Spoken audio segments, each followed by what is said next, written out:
Bharat versus దక్షిణాఫ్రికా రెండో T20 ప్రత్యక్షం. ముల్లాన్పూర్లో భారత్ బౌలింగ్తో ఆరంభం. దక్షిణాఫ్రికా 8 పరుగులు శూన్య వికెట్ల వద్ద. December 11, 2025 Maharaja Yadavendra Singh international cricket stadium, Mullanpur. 5 మ్యాచ్ల T20 సిరీస్లో రెండోలో భారత్ మరియు దక్షిణాఫ్రికా తలపడుతున్నాయి. ఈ పోరు ముల్లాన్పూర్లోని మహారాజా యాదవేంద్ర సింగ్ అంతర్జాతీయ స్టేడియంలో జరిగిన తొలి పురుషుల అంతర్జాతీయ మ్యాచ్ కావడం ప్రత్యేకం. కటక్లో జరిగిన తొలి T20లో భారత్ ఘన విజయం సాధించిన తర్వాత సిరీస్ను 2-0తో ముందుండాలని లక్ష్యంగా పెట్టుకుంది. సాయంత్రం 6:30 టాస్ జరిగింది.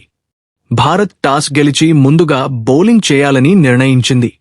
జట్లు ప్రారంభ ఆట. భారత్ జట్టులో అభిషేక్ శర్మ, శుభ్మన్ గిల్, సూర్యకుమార్ యాదవ్, తిలక్ వర్మ, హార్దిక్ పాండ్యా, జస్ప్రీత బుమ్రా, అర్ష్దీప్ సింగ్ లాంటి కీలక ఆటగాళ్లు ఉన్నారు. దక్షిణాఫ్రికా తరఫున రీజా హెండ్రిక్స్ మరియు క్వింటన్ డి కాక్ ఓపెనింగ్ చేశారు. మ్యాచ్ ప్రారంభంలో దక్షిణాఫ్రికా 1 ఓవర్ ముగిసే సమయానికి 8 పరుగులు శూన్య వికెట్లు చేసింది. అర్ష్దీప్ సింగ్ మరియు బుమ్రాకు కొత్త బంతి బాధ్యత ఇవ్వబడింది. పిచ్ పరిస్థితులు. మ్యాచ్కు ముందు పిచ్ను పరిశీలించినప్పుడు ఇది బ్యాటింగ్కు అనుకూలంగా ఉంటుందని నిపుణులు అభిప్రాయపడ్డారు.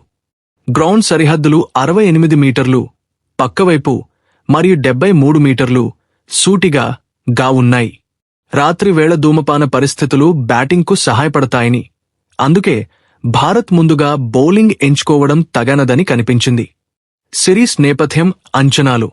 తొలి T20లో భారత్ 101 పరుగుల భారీ తేడాతో గెలిచి సంపూర్ణ ఆధిపత్యం చూపించింది. ఐడెన్ మార్క్రమ్ నాయకత్వంలోని దక్షిణాఫ్రికా ఈ మ్యాచ్లో తిరిగి పోరాడాలని లక్ష్యంతో ఉంది.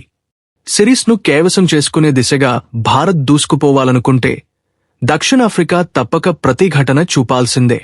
ముల్లాన్పూర్ వెలుగుల మధ్య ఈ పోరు రసవత్తరంగా కొనసాగే అవకాశం ఉంది.